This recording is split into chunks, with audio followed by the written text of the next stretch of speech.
What is going on, everybody? Welcome to another brand new installment of the Dads, Not Always on Wrestling.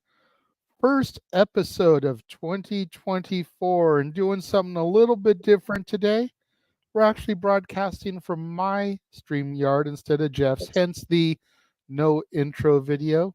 Yes, yes. Just for whatever reason, I guess I had taken it out to make space for other stuff and forgot to add it and couldn't find it in time to re-add it. So we're going on a whim here. We're doing things a Woo! little bit differently today. So Yeah.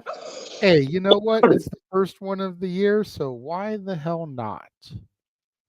That's it. It is January 8th, brother. We're a week into the year. How we doing out there? Yes. Oh, Lordy. Good to see everyone in the chat room showing up. Love it. You love to see it. Big G, man. It's awesome. It's gonna be another interesting week. Not as much watch along crazy, thankfully. As Right? I don't know shit. if I could do another week where we have a watch along every day of the week. At least not right now. Need a little bit of a No. break. Well, no. This Saturday we'll have two simultaneously. Oh shit, that's right. God damn it. Oh Lord. No rest for the Just weary. just be thankful that New Japan isn't running during the same time as Hard to Kill, and they're actually starting theirs at 7 Pacific, That's because fair. otherwise we'd have 3 running simultaneously. Yeah. We're only not doing that one because it's going to cut into open mic night, Right, right, and right. we need our panelists for the actual show. Yeah, it's I'm sure Noah would be willing to do both, but at the same time, probably a little challenging. Yeah. You know. Yeah. Oh, Before but we man, get into before we get too much into the show for today, I would like to bring attention to the ticker. We yes. do have a new policy that has gone into effect across the multiverse media. Yes.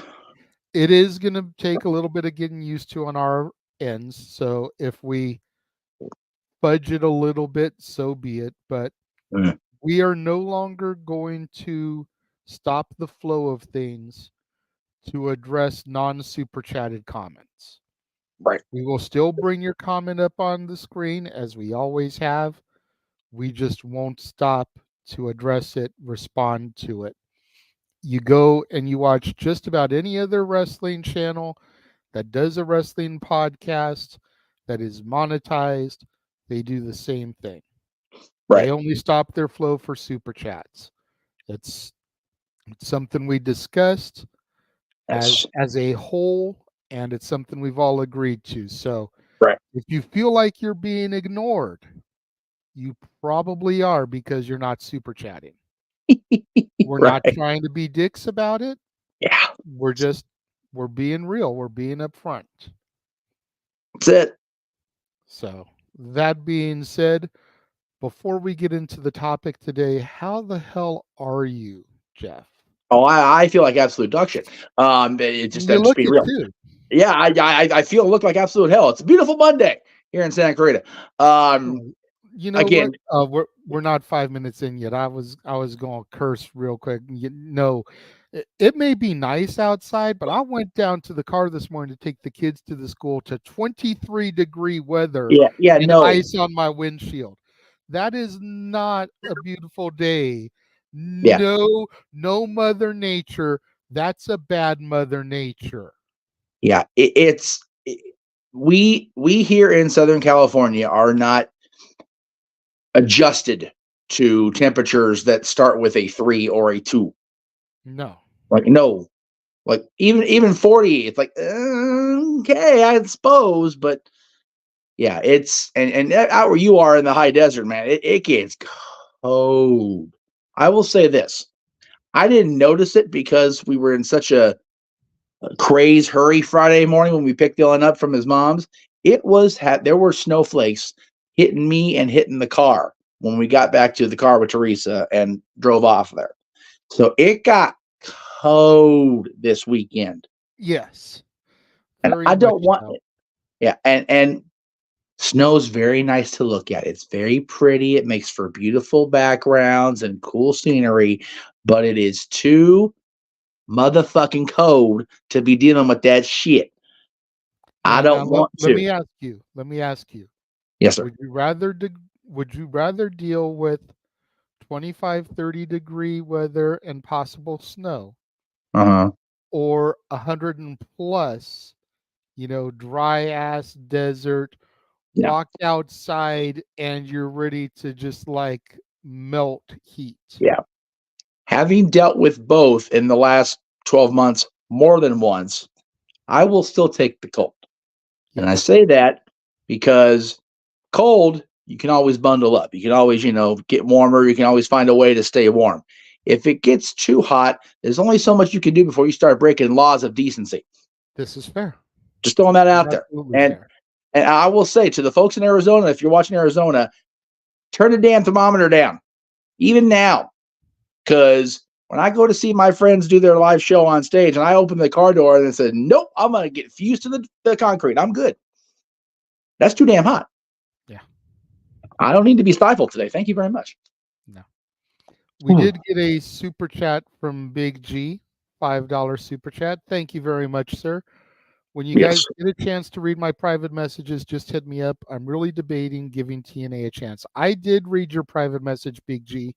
Yes. I will defer that to Jeff to make the decision, because at the end of the day, he's the man whose name is traditionally on the marquee and Yes. makes those calls. I I'm will. all for it. We can discuss it with him in private, but I'm all for it Yeah. because I'm all for expanding.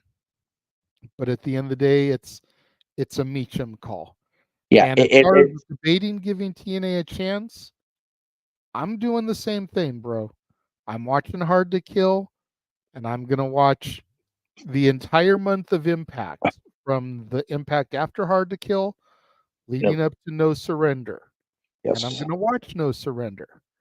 Mm. And if I can't get hooked in the product during that month plus, Right. I gave it a try. Yes, you did. I will. I will say, I highly recommend anybody. Since we were talking about TNA and the top 10 stars of TNA of all time, and remember, keep in mind, folks, we're talking about the original TNA era, 2002 to 2016 or 17. So I recommend everybody, and I mean everybody that's going to give this new TNA wrestling branding a chance, go back and watch the last 3 weeks of Impact on Access, because the 2 weeks before the new year, they did the best of 2023 and talked about all the matches and the stars highlights. This last Thursday, they did the best of TNA. And I actually jotted down what they were talking about. They basically showcased each division, I guess is the best way to put it, like separately, and talked about why TNA was as good as it was. Mm-hmm. With all respect to my boy, prior to the Hogan era. Yes, absolutely. But yeah, the Thursday night show was really cool. They showed the very first match in TNA history. Styles, Jerry Lynn, and Low-Ki versus the Lion Elvises. Oh boy. I love me some Siaki and Jimmy Yang, but Jesus Christ. Yeah. Anyway, it's rough. The gimmick's rough. Wrestling's great. The gimmick's rough as hell. But they had that match. They had the match from Unbreakable at the end of the show, which, like, oh, see, this is the best of TNA right here. This is what this show is. So recommend watching those. I guess this coming Thursday is going to be a preview for Hard to Kill. It's probably going to be a conglomerate of everything. Like, here's where we were, here's where we are. See you Saturday. Yeah, pretty much. Which we will see you Saturday as well. So there you go. Yeah, I mean, I have documented my TNA history on the channel before. Yes. My first pay-per-view was still during the weekly pay-per-view era. Oh, yeah. And it was the 1-year anniversary episode that they did, Yep. and they offered it for 1 penny. Yeah. Yep. And I so we remember. were like, wait a minute, a 2-hour wrestling pay-per-view for a penny?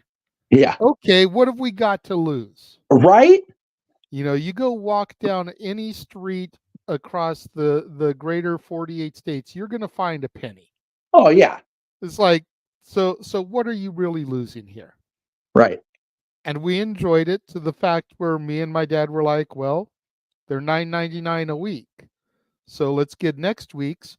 We spent $10 on 2 pay-per-views. There you go. And we Yep. didn't get them every week. We'd maybe miss a week here, a week there. But at the end of the day, you're getting 4 shows a month for what WWF was charging at the time for their pay-per-views, $39.99. Which was the gimmick. That was the You point. know? Yeah. So you're getting 8 hours of wrestling pay-per-views and stellar matches as opposed to 3 hours.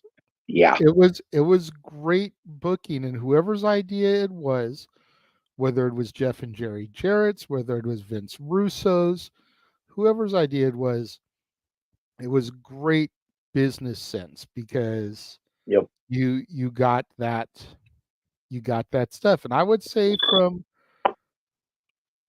I can't really touch on the '02. I'd say from about '04 Yeah. to about '08 Yeah. was really like the glory days for me And that's what in we're talking about TNA. today.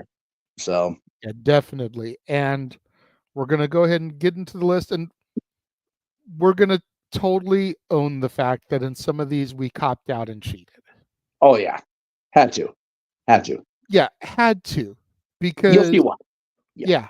yeah. And it'll make perfect sense to you when we start showing things. But when you think of TNA wrestling, 2 things come to mind as being Yes. standout. The Yes. Knockouts, Yep. which is Noah will tout is the greatest women's wrestling in the United States of America, Yep. and the X Division. Oh yeah. So coming in at number 10 is the X Division, the greatest stars in TNA history. Now, some of these names will be repeated later on as their own standalones.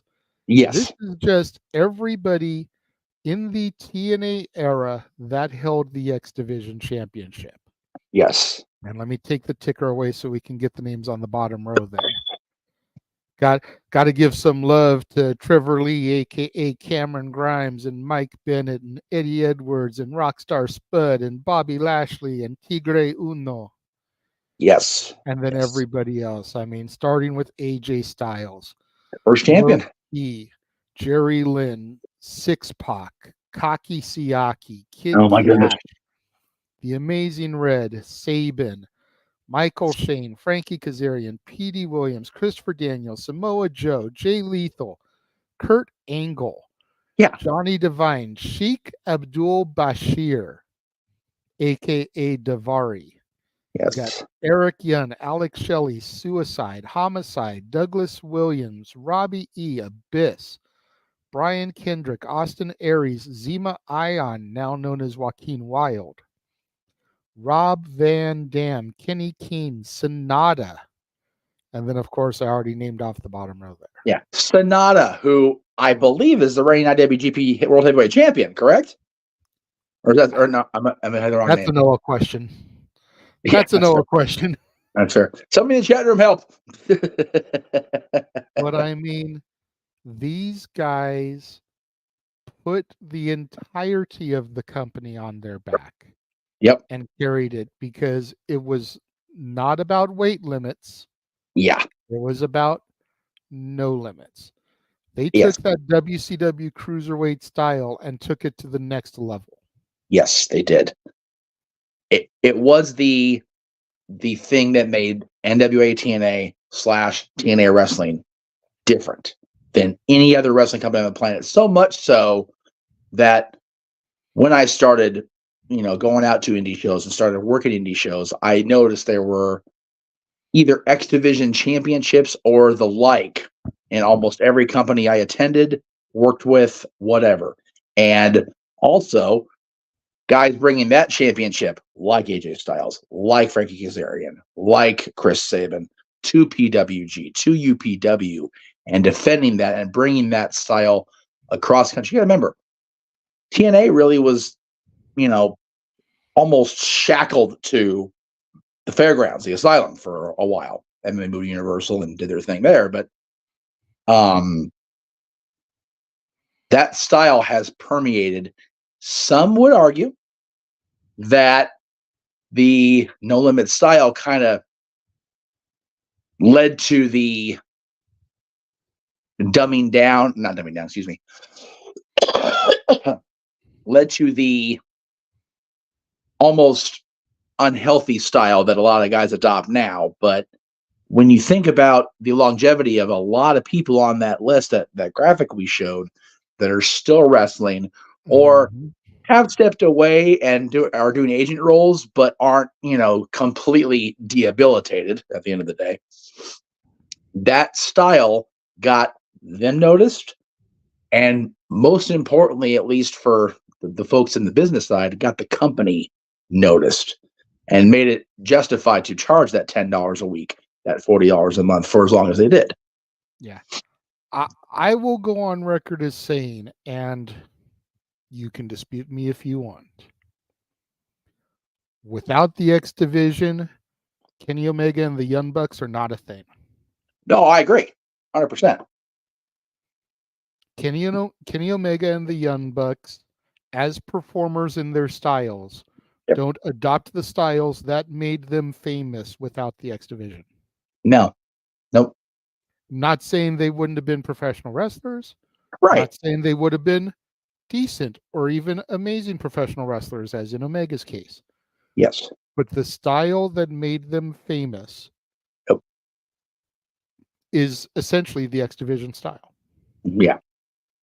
And Matt and Nick had the benefit of really getting their feet wet in the business when the X Division was still the new hip trending thing. So same with Kenny. So moving on from the X Division, we're going to single out a couple of those guys now.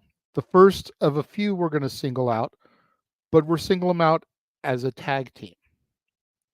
Coming in at number 9, the Motor City Machine Guns, Sabin and Shelley. It is crazy to look at that picture. That's roughly 2000, I believe, 9 or 2010. Both those guys still at the company now. Both those guys on top of singles divisions now. Sabin is still the X Division champion 10 times over.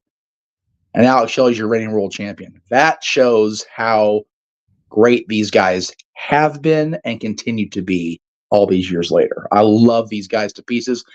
Sabin was responsible for one of the more memorable moments in XMV history that we can never air again. But that's like 95% of XMV, so yeah, it's one show we can probably air, and even then it's a Rocky Horror centric show. So, but I love both these guys. You can air it, but do you really want to? That's fair. But yeah, I adore both these guys. I think the world of Chris and Alex. I miss being able to see them on the regular. I get, the wrestling world winds the road how it does, but I never disliked either one of these guys. Such amazing talents in the ring and great tag team champions for TNA. Yeah. And I mean, all I can say is if Sabin and Shelley are this low, you can just imagine the caliber of talent that we're going to have coming.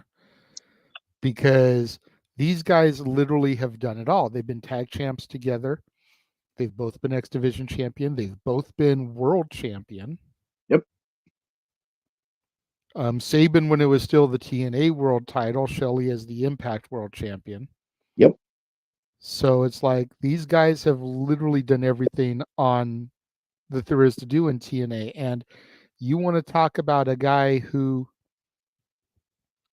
we'll get to this other guy later, but you want to talk about a guy who really picked up the ball and threw the company on his back when another talent was starting to get a little bit aloof from the company because of his presentation. Yep. Chris Sabin, man, that fits that to a T. Oh God, yeah. Chris Sabin threw that company on his back. He's like, I may not be the biggest guy, I may not be the most believable champion, but Dixie, I got you. Yeah, I would throw out there that he is the best option C cash in that we ever saw. It was just so unexpected that he would beat Bully Ray. He did it. And it was such a great moment for him and for all the fans of the X Division and of the Motor City Machine Guns and of Chris Sabin. Yeah. Very, very cool moment. Even if it was brief. Coming in at number 8 is the first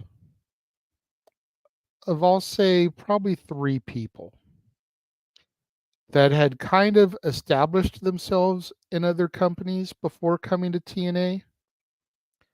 But TNA is really kind of what helped put them on the map and launch them in that stratosphere. Ron the Truth Killings. Well, it looks exactly the same now. Seriously. I mean, he had his year, whatever it was, run as K-Quick in WWF. Yep. But once the Road Dogg got released, Yeah. he was floundering and quit. Yes. Yeah, it was rough for Ron for a while there, unfortunately. It really was. And then came to NWA TNA, and they gave him the championship in either the 7th or 8th weekly pay-per-view, and he carried the belt for 100 and something days that first run. Yep. Honestly, the only reason I think they gave it to Shamrock in that initial pay-per-view is because they wanted Severn to come over.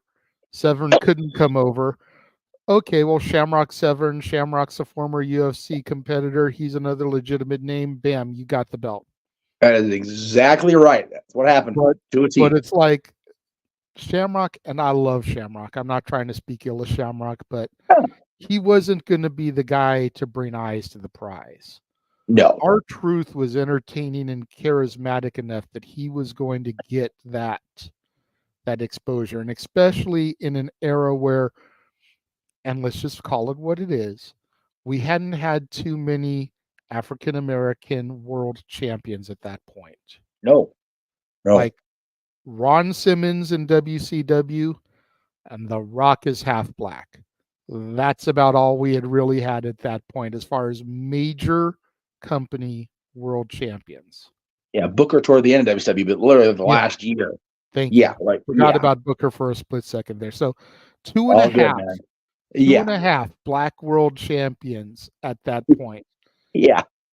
And here comes Ron Killings taking arguably the most prestigious world championship in wrestling history.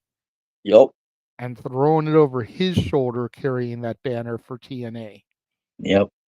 And he would get another run later. And then, man, you think about the R-Truth we know and love today really started to evolve in TNA, thanks largely to 3 Live Crew. Absolutely. He was able to partner back up with the Road Dogg. They brought Conan into it. Yep. So now you have all aspects of the spectrum. You got the white boy, you got the Hispanic, and you got the black guy. Yep. All doing the gimmick, all being funny, all great on the mic, all exuding charisma. Yes. All believable champions in their own right. Absolutely. Freaking Truth and Road Dogg as tag champions, Truth and K-Dog as tag champions. Conan easily could have been a top contender for the X Division or the world title, but he kind of knew his role and just kind of played his position in the background. Yes. Ron Killings, man, again, despite having had that short WWF run, really grew into the performer we know today during his TNA run. And I think that's why he's on here. And again, there's a few other people that are going to pop up that maybe had runs in the WWF or other promotions, but TNA is really where that proverbial rose that grew from concrete. They really got that opportunity to shine. And funny anecdote. I think we're gonna have one of these guys come up later, but I could be wrong. But no, they won't come up later. But we will talk about them, I'm sure.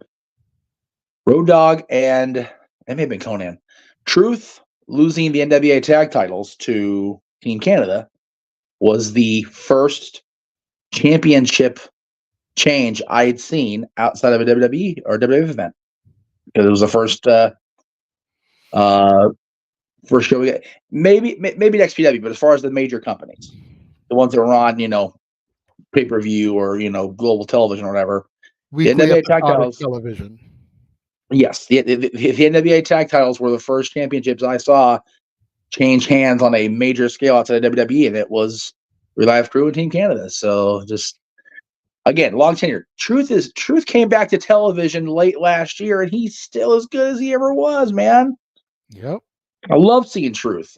He was one of the guys in TNA when we were first started out doing our shows that was always receptive, always willing to come on and act. I was gonna say act the fool, but act himself like the rest of us yahoos on that show. Just have fun with us. Great guy. Love Ron. You know what? Talking about this and reminiscing about Truth and reminiscing about K-Quick and Road Dogg, can can we please have that reunion in the Rumble this year? Can we I'm make saying. that happen, please? I'm saying. Yeah. Like, have Road Dogg's music hit.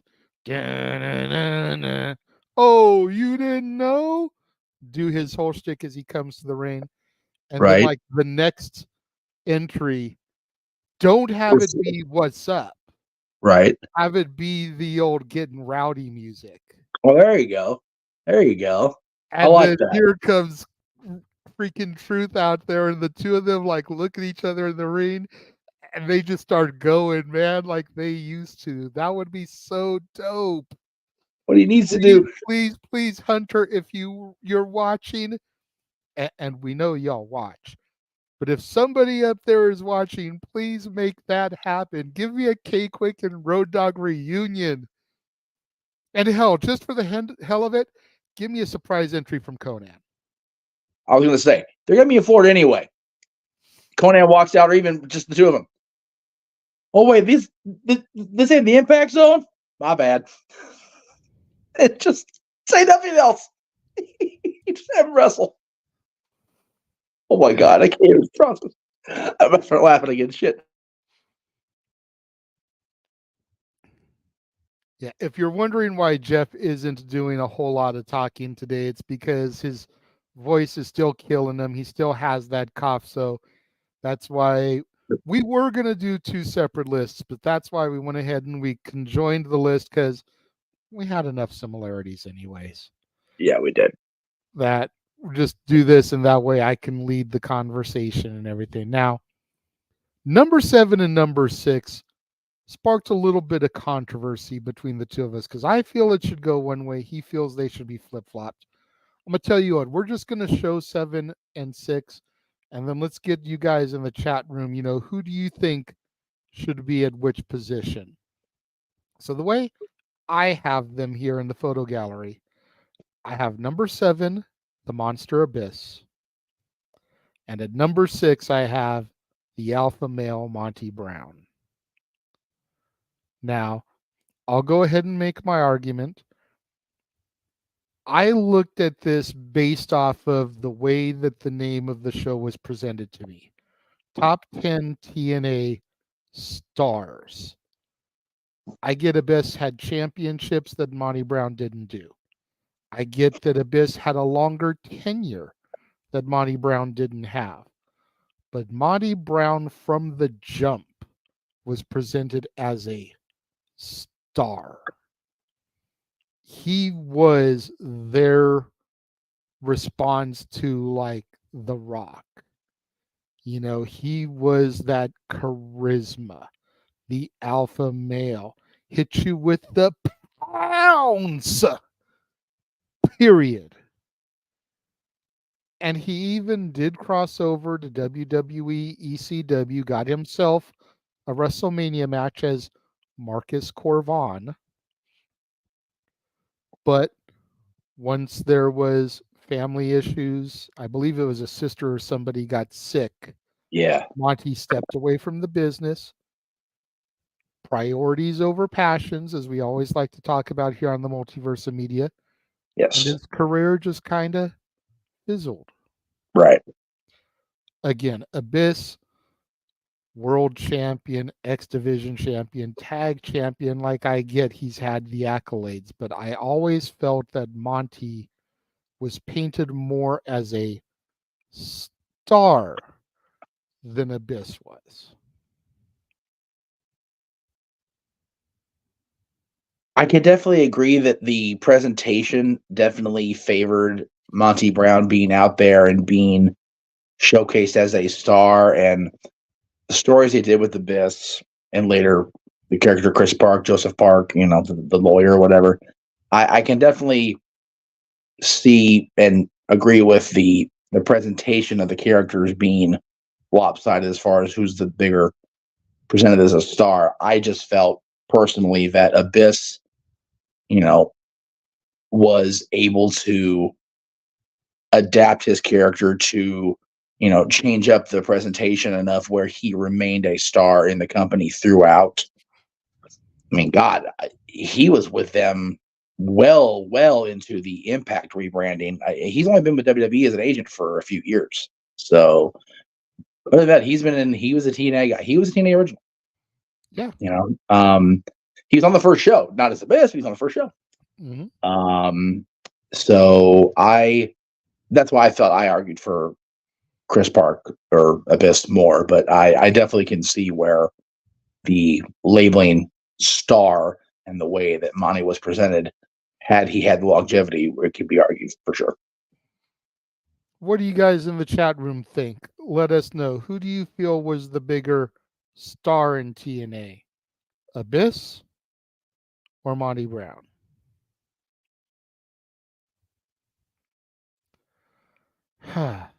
That brings us to about the halfway point. And you know what happens after the halfway point, right, Jeff? We shill.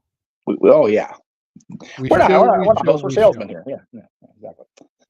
So we're going to take a 40-second intermission and show you all the upcoming watch-alongs that are going to be coming across the Jeff Meacham Network Multiverse of Media, beginning with Hard to Kill and the return of TNA Wrestling and going all the way to the Bash in Berlin. We're gonna die. 3, 2, 1.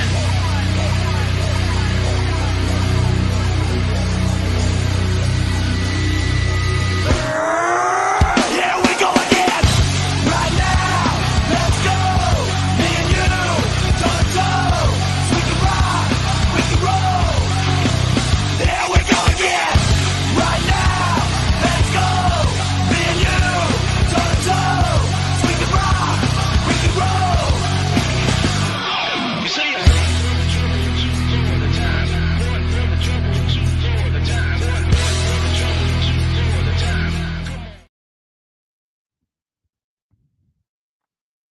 As Jeff so eloquently put it before I hit the button, we're gonna die. If I don't die today, There's a lot of stuff coming up. just And one. we've even added Battle of the Belts this Saturday as well. The Yes. first time ever the Multiverse of Media will be doing simultaneous watch-alongs. Yeah, it's gonna be an interesting production day. I will go in and acknowledge this one because we did ask the chat. It says Yes. Abyss at the time, but Monty left a bigger impact on the business. It's a fair counterpoint there. Yeah. Again, the discussion was, at the time, but yeah, I think when you look back, it's unfortunate because I dug the Monty Brown presentation. I was into it, and when he was out there, teaming with and then going against Jarrett for the NWA Championship, I was into the presentation. It's just it didn't, unfortunately, have the longevity that a lot of these guys you're going to see today do. Hell, like I said earlier, Chris Sabin and Alex Shelley are lumped into the number 10 spot, the X Division. The tag team, they're at number 9. Hell, I was pushing for Sabin on his own, and then I was like, okay, well, JJ made a valid point. It's like, well, we're going to showcase one. We need to showcase both. Okay, well, then we need to showcase everybody. It's like there's so many stars of this era that still have the career, the longevity, the accolades that they have and continue to obtain. Yeah, I mean, our top 3 alone. One is the current reigning and defending AEW World Heavyweight Champion. One will be in a fatal 4-way at the Royal Rumble for the WWE Undisputed Universal Heavyweight Championship. And one of them won the Texas Chainsaw Massacre Championship last year. So that's right. So all 3 of those in the top 3 are still competing. Yes. 2 of them are reigning champions. Yeah. One of them has defended his title about as often as Roman Reigns, but I digress. Yeah. And the other one's going to be in the main event of the Royal Rumble coming up the end of the month. So it's like, that just goes to show how relevant these people are. Yeah. Speaking of relevancy, no, we're not talking about the island of relevancy. Oh, okay. Kicking off the second half of our list is another person who kind of made her name in the WWE before coming over to TNA and then going over back to the WWE and having a worse run than her first, if that was ever possible. Right. And then coming back to TNA, where she is now the reason why the knockouts are presented the way that they are. Yes. Gail Kim. Yeah. Gail is the TNA knockout. She's say what you will about Tracy Brooks. Oh, I love Tracy. And we love Tracy, but Gail Kim is the blueprint of the TNA knockout. Yes. Tracy was able, when she came in, to establish the unbelievable beauty and the presentation, the look of a TNA knockout. And then Gail came over and it's like, yeah, I look great too, but I can also wrestle Blue Streak. Yeah. You know, Tracy, unfortunately for Tracy, never got to be a full-time active wrestler, but she made for hell of a presentation on television. And that's what it was about at that point. Yeah. Whereas Gail, you know, like you said, had that run in WWE for a year and just kind of was there, unfortunately, much like the women's division was as a whole at that point. If you really, you know, go back and look. Yeah. Her inaugural run, her first run, wasn't that bad because you figure she won the women's championship in her debut match. Right. And then she had a pretty solid push up until she lost the belt. No. And then it was what it was. Yeah, it was just one of those. She was the right person with the right look and the right ability at the wrong time. Yeah. Because she wasn't Trish Stratus. She wasn't. She wasn't. Yeah. She wasn't Mickey. Right. Man, she wasn't what the WWE brass thought would appeal to a broader audience. Yeah. And that was a mistake, I think, by them. But, you know, TNA, you know, Dixie and, you know, the writers and the people that run that company, okay, well, we got her. And she's even now an executive on television and also behind the scenes of helping, you know, establish what the knockouts are now. Right.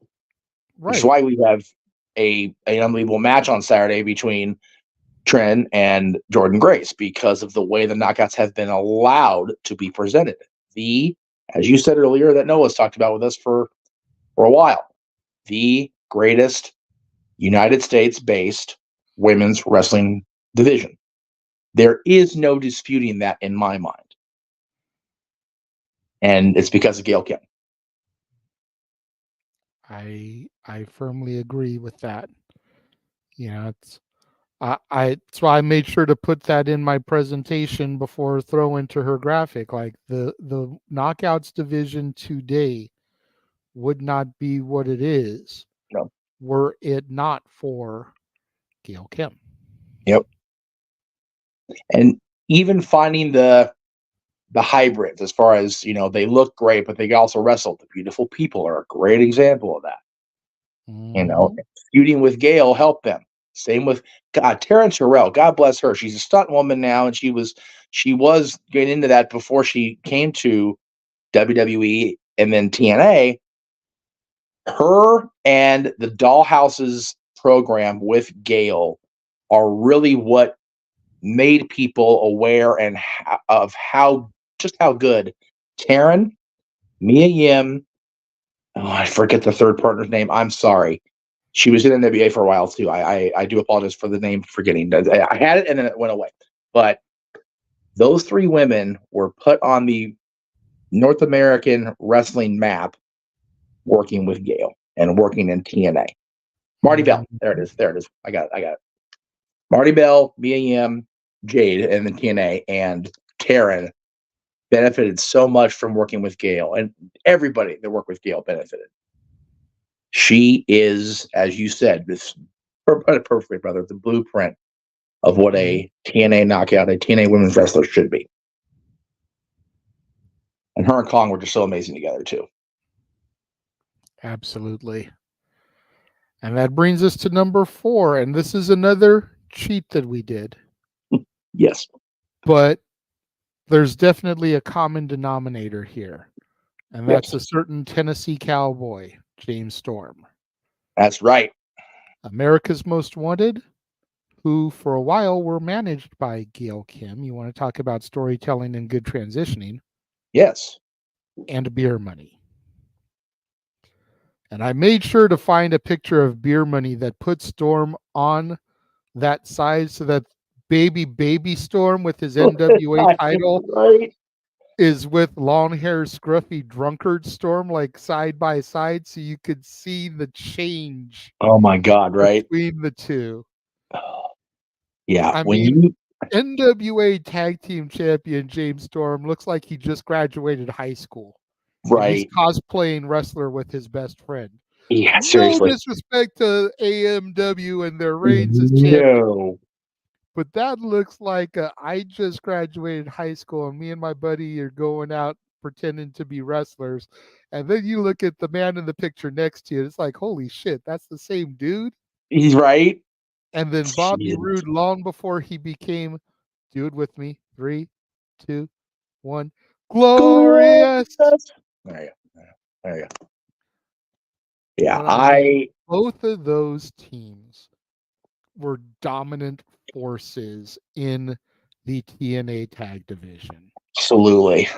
And the funny thing is, and we talk about this all the time in private, I don't think we've had that much discussion about it on the air. When you looked at AMW, everyone swore Wildcat Chris Harris would be the breakout star. Yep. And it ended up being James Storm. Yeah. It's funny to look back, even with arguably, and again, I don't know where there's an argument at this point, arguably the greatest match in TNA history being the X Division match with Styles, Joe, and Daniels. The greatest moment, the biggest wow moment in TNA history is with AMW and Triple X. Yeah, absolutely. And yes, being part of it live definitely biases me a little bit more, perhaps, but you're not wrong. I mean, yeah, I easily, on any given day, I would alternate that match being number 1 or number 2 greatest TNA match of all time, with the Unbreakable match being the other one. Yeah, it's just a matter of how you feel on any given Sunday. Yeah, like for real. Yeah, like I said, I think that match with the three of them was just so special. And yes, the 6 Sides of Steel match between the two tag teams was a big moment for both of them, especially, of course, the moment itself with Primetime. And then you think, okay, well, AMW broke up when they did, but then Beer Money became what they were, and only broke up briefly as they did because that world championship aspiration, man, it's deadly, it's lethal. It gets up in you. You want to be that guy. You want to be the top dog. And Mhm. Bobby Roode just could not help himself. But when And they work again, together, yeah, and again, really quickly, mentioning that world title aspirations, yep, who would have thought that James Storm would be the first one to get it out of those three? right? Yeah, and Chris beating Kurt Angle. Harris, Chris Harris, you would have thought would have gotten it out of AMW. Yeah, Bobby Roode should have got it. Fucking won the Bound for Glory series right. just to job, and then James Storm won it on a whim on the next Impact. Yeah, that I always found that booking confusing. Like I mean, Yeah, it led to Bobby being just ascended, right? But in the but moment you go, still, yeah, huh? yeah. Yeah, To look at that and think, really, that was the guy that was the world champion first? And again, yeah, I'm not taking anything away from James Storm. no, Don't get us wrong. yeah, But when you looked at those teams, you would have sworn James Storm was going to be the Janetti. yeah, yeah. But to your point that you've made several times in the last year, James Storm was doing cowboy shit Before there was cowboy shit. before there was cowboy shit. That's right. AMW's James Storm by himself. I'll never forget. I watched an early one on TNA Plus. The freaking smoking onions with the double shooter into the roof of the asylum. It's like, yeah, we were still trying early back then, weren't we? The early days was still very sports entertainment-y. That's Of okay. course. It worked out And of great. and of course, some of you guys may know they've been showing the brand new championships on TNA social media. Yes. Oh, look at There that. is your new TNA World Tag Team Championship. Look at that. That's nice. I like it. I think that title, I think the Activision title that Scott gave to We'll, Saban we'll, yesterday we'll was get to that one. We'll get to that one in a minute. okay. Okay. All right. Let's not get ahead of ourselves. I have I, plans. the man has plans. I just don't know all of them. Number 3. Ooh, here we go. Yeah, we told you what was coming in our top 3. We We did. just we didn't tell you where they were going to be. But number 3 is a man who made his name not in WWF, not in WCW, not in ECW. But by the time he came to TNA, he had made his name legend in Reign of Honor. Yes. And he is now your current reigning and defending AEW World Heavyweight Champion, having vanquished our scumbag, Samoa Joe. Look at that, man. Look at that. Oh. That was such a cool run with him and Kurt in 07. Golly. They were magic together, the two of them. By the way, Kurt Angle won't be on the list. No. But honorable mention for sure. Yeah, I figured we could touch on some of those guys between 2 and 1 because I thought there was a nice little transition there. Yeah. But yeah, definitely we can get Angle in there now since we're mentioning Joe and the tag team and all the belt, the original belt collector gimmick. Right. Yeah, they take a seat, Omega, you whippersnapper, you. Yeah, that's it. Yeah, Kurt Angle debuted when Joe was chasing the NWA championship with somebody we're going to talk about later. And Joe was immediately presented as a star. And he was the guy that turned that championship over your shoulder and made sure that no limits was the thing, not weight limits, because Joe is no cruiserweight. No. Not at all. But he can move like one, by God. He can wrestle like one, by God. And he did it every single week of the year. Yep. And even now, like you said, he's the reigning AEW World Champion. At the end of 2023 on 2024, he was the Ring of Honor World Champion in 03. So he's been, and it was funny. They mentioned last Thursday how durable Joe had been. People think of his WWE career and they go, he's not durable. He's been hurt a lot. Go back prior to WWE and NXT, folks. Expand your horizons. That dude, Samoa Do Joe, your was. homework, bro. There you go. He was what Walter has become for us, Mr. Reliable. Joe could be a face. Joe could be a heel. Joe could be a killer. Joe could do perform whatever role you needed him to do because he was believable. He was legit. He still is legit. I'm still frightened of that man now when I walk up to him. As much as I know he's going to whip out that pinky chain, I still approach like, is this guy going to eat me today or what are we going to do with Joe today? Even now, 20 years later. He's a badass. And I love him. And he took that X Division championship and made people realize that if you have the talent, if you have the ability, if you have the desire, you can hang with guys that you, on paper, physical appearance, you should be able to hang with. There is no damn good reason. You look at those three guys side to side in an unbreakable match, Joe, Daniels, and AJ.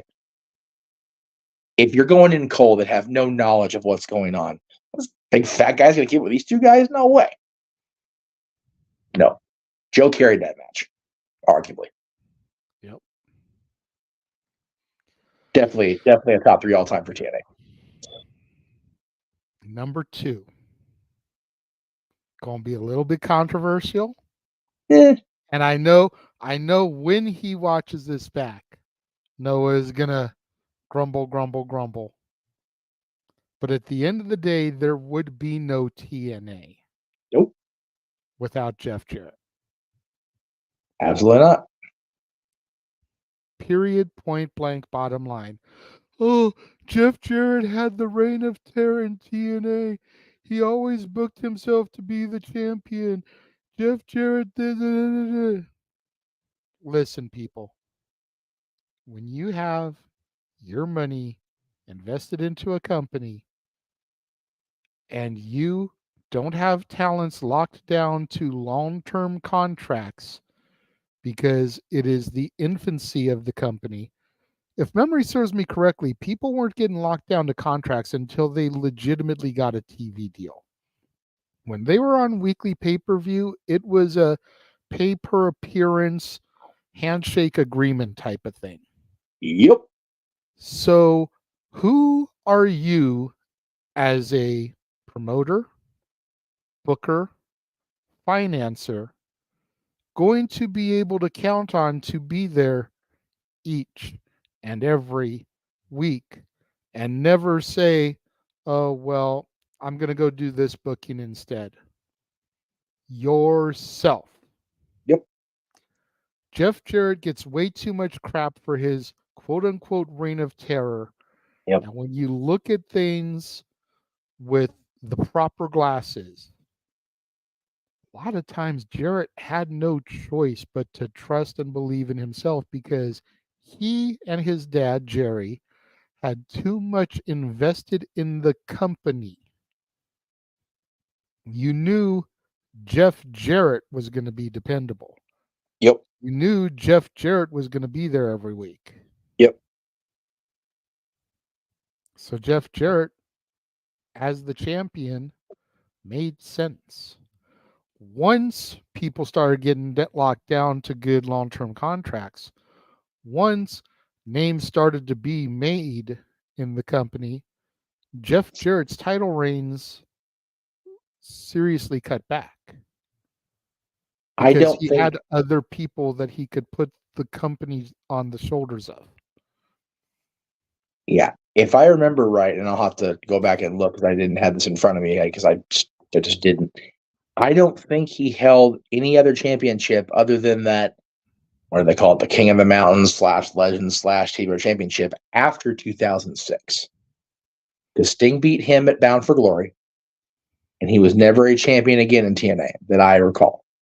He brought in the Mega Championship from AAA but a TNA-based championship. He was not champion again until he got that King of the Mountain run briefly with the actual physical title belt. Because he didn't need to, like you said. The first 4 years of that company, Jarrett was the reliable guy because he was the owner. He did, and I don't recall, and again, I have access to the library now. Thank you, TNA Plus, $10 a month. I don't recall him having a match that you would go, why is this guy the world champion? Still a great wrestler. Traditional, old school, territory guy. Perfect for having the 10 pounds of gold for me. Mm-hmm. It's much easier to be in the moment in 2002, 3, 4, 5, 6 as a fan and go, and we did quite a bit on our shows back in the day. Easy target, much like Triple H. The benefit of hindsight vision, as opposed to rose or shit colored glasses in the moment, is everything. Both those guys, you look back at 2002, 2006, both those guys, Triple H and Jeff Jarrett, look far more favorable now than they did in the moment. Yep. Yeah. Jeff Jarrett was not a world champion after June 18th, 2006. That was his last reign, losing it to Steen October 22nd, 06 at Bound for Glory. Yeah. Yeah. So, it's like TNA is 22 years old. He was only champion in parts of 4 of those years. Shut all the way up. 6 times in those 4 years. Right. But still, again, Yeah. during its infancy, before things really started rolling, and I mean, when you look at the people that held the championship during those early days, of course, we had Shamrock, we had Truth, then Jarrett got his first one. Then I'm going to skip the next one because we're going to go way in depth in him in a minute. Yes. Then went back to Truth. Yep. Back to Jarrett. Raven got it. He was already established. Rhino got it. He was already established. Christian got it. He was already established. Yep. Steen got it. He was already established. Abyss got it. Finally. Yeah. But it wasn't until it became the TNA title that the names that they were really making started to become champions. Exactly. Joe, Hardy, Anderson, Storm, Rude, Aries, Bully Ray, Sabin, Magnus, EY, Lashley, EC3, Matt Hardy, Drew Galloway, McIntyre, Eddie Edwards, Alberto El Patron. It wasn't until the TNA World title that it really was able to. Yep. And people need to keep that in mind. During the NWA run, it was still part of the NWA Championship Committee. They had to get approval to put the title on people. Yep. Yeah, and that's why the relationship fell apart like it did, because the Jarretts and TNA were just tired of having to go through people like Trowbridge, and I'm not shitting on Bob Trowbridge, very nice gentleman, but the two philosophies did not mesh. Yes. At that point, 5 years in, it just was what it was. It was business. It's nothing personal. It just was what it was. But Jarrett, the irony of EC3 being the NWA champion, by the way, is funnier than shit to me. I'm just throwing that out there. He's the champion now. It just blows my mind. TNA champion. Well, no, but he's the NWA champion now. Yeah. So the fact that he's NWA champion now after being the TNA champion, it just, I don't know, but blows my mind that he's been both now when he was in TNA before. But anyway, I just love that we're able to look back with the benefit of hindsight, because Jeff Jarrett, I know people get on his case even now, but Jeff Jarrett is one of those Iron Man guys where he just finds a way to evolve the character just enough to stay relevant. Hell, Do we ever think we have people on our channel, let alone on our fandom group, hating on the Jarretts in 2023? I sure as shit didn't. It's funny to me. I love it though. Yeah. It's crazy. What's crazy to me is our number one. Well, we were going to do honorable Yes. mentions. You wanted Yep. to mention Kurt Yes. Angle. I did. I wanted to touch on, the fact that pretty much there's a good chunk of guys that came to TNA, whether they were WWE cast-offs or had legacies already like the Icon Steen, definitely Yes. could have fallen onto this list. Absolutely. I personally, and I, excuse me, I don't know about you when you were making the list, Mhm. but I personally did my damnedest not to put people like Kurt Angle, Right. who had been Yeah. multi-time WWE champion, world heavyweight champion, Right. guys like Christian, who granted hadn't got there yet in WWE, but multiple time tag team, intercontinental champion, champion of Yeah. Europe, Yes. Dudleys, multiple time tag team champions everywhere they went, Yes. Yes. I made an effort not to put those guys. The only people that I really put on this list that had runs in WWF that could be considered decent runs were Jarrett and Gale. Yeah, and even then. That's only because they were so integral Yes. in molding TNA. Of course, Jarrett, founder, him and Jerry Jarrett founded TNA. Yep. Gail Kim damn near created the Knockouts division. Agreed. Yeah. And then to a lesser extent, Truth and Joe. Again, Joe made his name in Ring of Honor, but at that point, Ring of Honor was like the number one indie promotion in the world. Yes. Yes. He hadn't made it in a major company.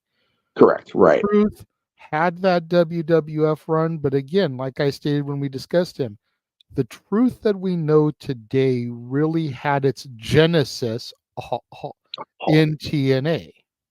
Yes. So I made a effort to not put Sting, the Dudleys, Angle, Christian, Right. Kennedy, Hardy, those guys on this list because I felt like they're not really TNA stars.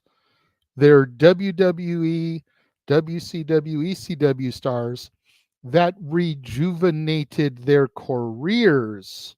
Yes. Inside the confines of TNA. Yeah, the only guy I was even remotely considering of that group was Sting. And I only had Sting really on my mind and weighed it back and forth a lot because as much as Sting's career got rejuvenated by going to TNA and choosing actively to not sign with WWE, when he very well could have, he also helped put TNA in that discussion of, oh, this guy's here. Wow, let's give them a look. Because people, even now and definitely back then, had so much respect for Sting. Sting was that guy that arguably, and again, I'm sure people would have different discussions, Bischoff or whoever, money-wise, always seemed to make it more about the company succeeding more than his own financial situation. There was no reason other than his legitimate worry that he and I discussed one-on-one about what a Vince McMahon would do with Sting that kept him out of that company for as long as it did. And he helped TNA really make some noise. Other than that, 100% agree with you. But again, there were enough stars established in TNA, be it the guys that came over, be it the guys that kind of grew from the ground up as the company did, that Sting gets arguably the highest of the honorable mentions but isn't one of the stars that was created in TNA. Yes. His star power helped establish TNA, not the other way around. Agreed. I think that's a fair assessment there. And then we come to number 1. And when you're talking top 10 stars of all time for TNA, there can be only one. And there is no other word to describe him except for simply phenomenal. Oh, I love that picture. I always have. There's a reason that he was declared Mr. TNA. Period, point blank, end of story. Don't at me with your arguments. Don't try to debate me. No. There is no debate. No, there's not. God, the baby face. Look at him. My goodness. That's the guy we met. Hashtag that's my AJ. Right. No kid. Like Not this long-haired hippie freaking dad beard guy that I see on Raw every week. The soccer mom. That's not soccer mom AJ. hair and the dad beard. You gotta love that combination, right? Yeah. We love you, AJ. Shut up with your nonsense. But yeah, the fact that he was the first X Division champion, the first match in TNA history the week before he won the title, he was one of the first guys out there. Mm-hmm.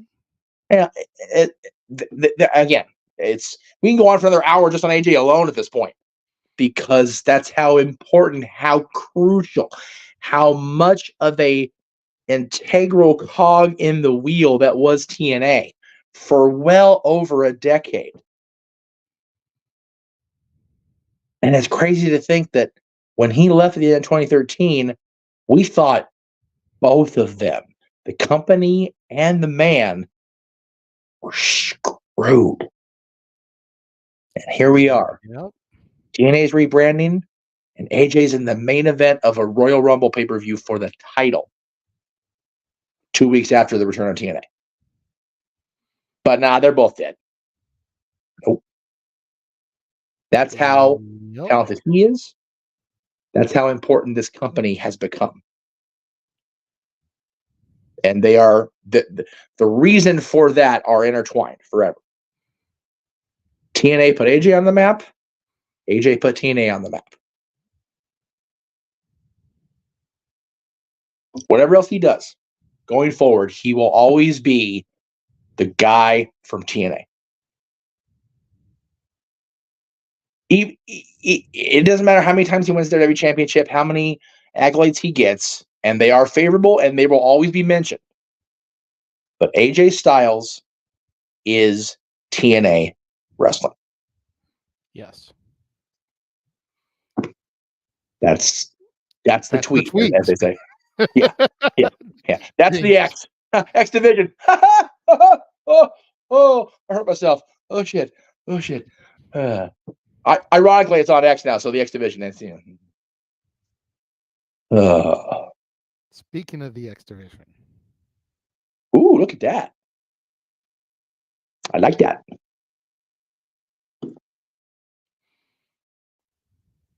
I've had some people say that's the best looking one yet, and I'm going, I don't know. The one over your shoulder is classic. Yeah. It is simple in its design. Yes. I mean, it's the NWA TNA logo at the top. Right. A huge red X. Yes. Title. That's it. That's it. X Division title. Again, X marks the spot. I think of the ones with the TNA only, not NWA branding, I would concede that's the best looking one. The one they unveiled yesterday. But there is no beating the original. And again, that was the title that Ricky Steamboat had in AJ Styles, week 2. Yep. after a hell of a round robin match. So I can't say enough good things about the on-screen character, the man, the athlete, the professional. He's just on another level, and he has been the entirety of his time on our screens. Wait a minute. Are you telling me that AJ Styles is greatness on a different level? I am. Is he God mode? We will find out in a couple weeks, methinks. Because somebody's got to be the one to take them down. And we'll see if my thought. Well, I mean, we'll get into the Rumble later, but my thought process is he'll be involved in the match, obviously, but I don't think he'll be involved in the finish. We'll have to find out. I think, unfortunately, a certain friend of ours who wants us to talk to you is going to take the fall to the Legend Killer, and we'll see how that goes. But yeah, the fact that AJ's in serious, like all likelihood, going to be in a featured contest with that man everybody's talking about. Yeah. Thank you. Is testament is testimony of how good he still is. Yep. In 2024, 22 years after he gets his big national opportunity in WCW, we're out of business. Just kidding. Yeah. And then a year, arguably in limbo. Yeah, NWA Wildside was a thing, and whatever, but gets this big opportunity in the tournament for what could have been a great championship had it actually been able to be sustained. The Cruiserweight tag titles. And now you go back and look like, who the hell's Eric Paris? Who's that guy? Oh, Styles. Oh, you mean AJ Styles? Yeah, I know that guy. He's just the best. And he's a good person, which is so rare. Yes. Love that man. Speaking of good people, let's get to our shills here, good sir. Yes. First and foremost, on its new night and time. Woo-hoo. Yes, if I can get my throat, voice, chest, all the things to cooperate tonight, I will be there for at least a half hour. It might be 15 tonight, for all honesty. But yeah, we'll talk about what's going on. We've got Hard to Kill this weekend. We've got the Royal Rumble coming up. There's always something to discuss and talk wrestling about. So long as the companies keep giving me news, I'll be there on a Monday night, brother. There you go. Then on Tuesday night, Stat Boy Sports Bar every Tuesday. As you notice, we did get rid of the featuring Dory Lou. Dory Lou has not been fired. She has not been thrown out of the bar and excommunicated. We just wanted to take some of the stress off of her shoulders. Absolutely. Yes. So when she is available, she will still very much be there and be an active participant. I believe she's supposed to be there this Tuesday. That's my When understanding. she is unable to be there, it's not a big deal, but we felt that if we continued to advertise Stat Boy Sports Bar featuring Dory Lou and then Dory Lou was not there, it's false advertising. Exactly. So we decided to just go back to the original Stat Boy Sports Bar branding with the regular shenanigans that tend to befall us on Tuesdays. New time, 3 o'clock Pacific, 6 o'clock Eastern. Yes. We did that last week for New Year's Evil, and we just figured let's just leave it there. That way, if another NXT watch along or something comes along, we don't have to try to shuffle and move it.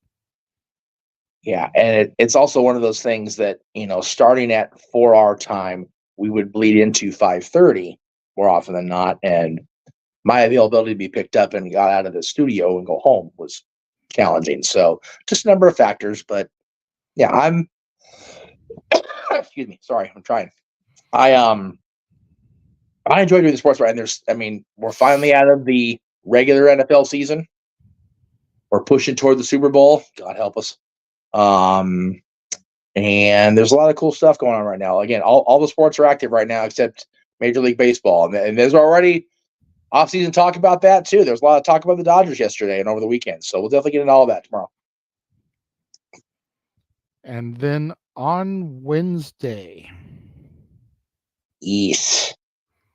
This The is the great- last. Oh, sorry. go ahead. I was going to let you do it, but you sounded like you were going to let me do it because of your voice, but go ahead. I'm sorry, Rob. I'm going to keep talking over you. I know we talked about this yesterday. Yeah, the Greg Cherry Show. Again, this is going to be the last quote unquote normal Greg Cherry Show of the month. We've got Luck of the Draw next week. We've got the Rumbles Draw show in 2 weeks, which is going to benefit the 988 charity. We'll talk more about that later. But yeah, Greg Cherry Show is always fun. It's the hour during the week where we just kind of go, we Cody Rhodes it. So what do you want to talk about? And we just go for it for an hour, and we stick to it, man. We do. We do the hour, and then Dynamite's on, and that's it. We're done. We go off the air. It's a wonderful little thing, and much like Dory Lou on Tuesday, there's no pressure if I'm not there, and I might not be with his damn throat. So give Greg Cherry Brandon show a watch. I always recommend it. Definitely. And then comes Saturday. The reason we had the theme tonight, the return of TNA wrestling, Hard to Kill. I believe our coverage is going to begin at 3:30 Pacific, 6:30 Eastern, because their 0 hour, their countdown is supposed to start at 4 Pacific, 7 Eastern. So we want to at least give ourselves 30 minutes on air to hype things up. We may go ahead and do it at 3 o'clock Pacific, 6 Eastern. Time Tibbid, but I mean, countdown, we got Rich Swann versus Steve Macklin. We got Tommy Dreamer versus Crazy Steve for the Digital Media Championship. We've got Eddie Edwards and Brian Myers versus Eric Young and Frankie Kazarian, and that's just the countdown. Right? All that star power. Yeah. Then you move to the main card. We got Josh Alexander and Alex Hammerstone. We've got PCO versus Dirty Dango. Goodness gracious. Still dumbfounded the fact that Pierre Carl Ouellette is still a thing in 2024. Right. We've got Sabin versus Vikingo versus Kushida for the X Division title. We've got a women's Ultimate X match, Knockouts Ultimate X. Tasha Steelz, Alicia Edwards, Giselle Shaw, Jody Threat, Zaya Brookside, and Danny Luna. We have the tag titles on the line. Speedball Mike Bailey and Trent Seven, the Grizzled Young Vets, the Rascals, the ABC. We've got the world title, Alex Shelley defending against Moose. We have the Knockouts title as Jordan Grace challenges Trinity in what may be her final TNA match. Yeah. Lots of speculation that her contract ends in January, and we could be seeing her in St. Petersburg come January 27th. Lots of rumors. And Crazy then, to think about, man. You won't believe who is showing up on January 13th. That is the only hype that has been given about that. Right? It's enough hype, though. You know, who could possibly be showing up on January 13th for TNA Hard to Kill? Could it be Jeff Jarrett? Yeah. Could it be Samoa Joe? Could it be Steen as part of his farewell tour? Right? Could a deal have been worked out? Could we see the Phenomenal One? You know, could we see Abyss? Yeah. You know, Joseph Parks, Chris Parks, whatever, he's just an agent for WWE. I'm sure they could part with him for one night. Yes. To let him put the mask and gimmick back on and go out there for one night, hit a black hole slam on somebody and be out of there. I'll be okay with that. You know, there's so many questions. Could it be Dixie? Right? You know, I mean, I'm sure probably scar some people, but I mean, But I mean, Dixie was so integral to TNA. Could we see, Jeff Jarrett, Dixie Carter, and Scott D'Amore all in the ring together? That'd be cool. That'd be really cool. I'm not gonna lie. Like the eras, you know what I mean? Right. Like, Oh yeah. Oh could yeah. it be Vince Russo, bro? Oh my Could Vince God. Russo be back in TNA, bro? Even for a night, bro. You never know. And I'm looking forward to seeing who it is. I am too. And then, of Again. course, immediately following all of that, Yes. Woohoo. Noah, the simple man with the spectacular voice, takes over the hosting duties, much as he did 1 year ago, and he will be hosting the second anniversary episode of Open Mic Night. Wow. It's crazy, man. 2 years. Don't know what Literally, all. Go ahead.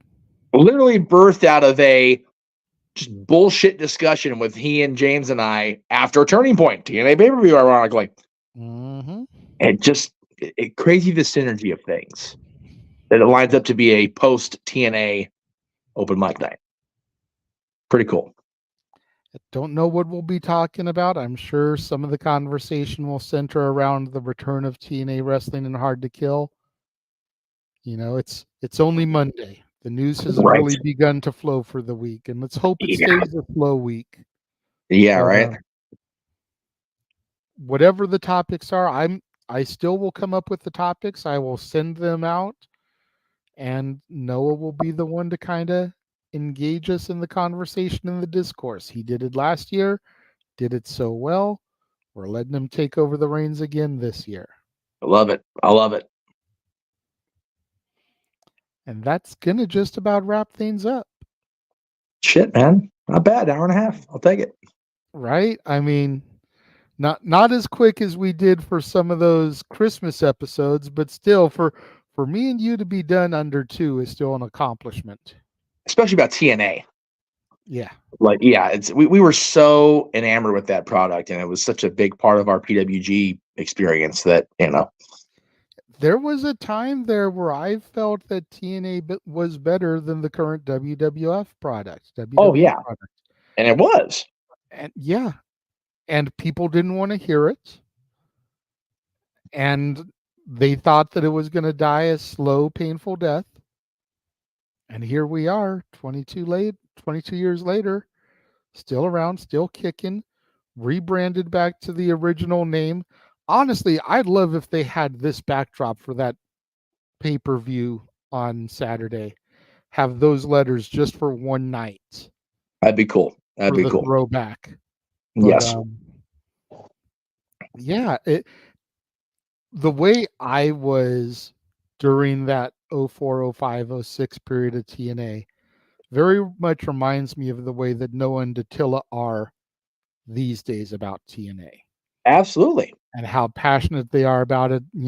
Got to stop sleeping on TNA. Got to stop sleeping on Impact Wrestling. It's true. That was me back then. Oh, yeah. Oh, yeah. I bought the DVDs. Oh, yes. I had the best of the X Division, the best of the bloodiest brawls, the best of AJ Styles. 1 and 2 volumes. Yeah. I think I only had the first. The best of Raven. Yes. I had all of those. Yeah, people forget, man. Raven was such a huge, huge part of the early days, and that his struggle to become NWA champion, and then he finally got it, and it was brief. It was like, oh man, such a great story. With Shane Douglas. Yes, yes. If you watch Franchise U with Shane Douglas, he talks a lot about that feud. That was so good. Yeah, it's a shame they didn't get to touch more on ECW when they were still both in their prime, but their stuff in TNA was really solid. Yeah. Anyway, we digress. Oh, anyways, yeah, but we digress. Buy the T-shirt. We all know that I did. You did. I was there. I saw it. We thank you guys for joining us and tuning in today for this episode of the Dads Not Always on Wrestling. For the West Coast Professor, Jeff Meacham, I am, of course, the Renegade of Wrestling, JJ Williams. Thank you for tuning in and joining us today, and we We'll see you guys later.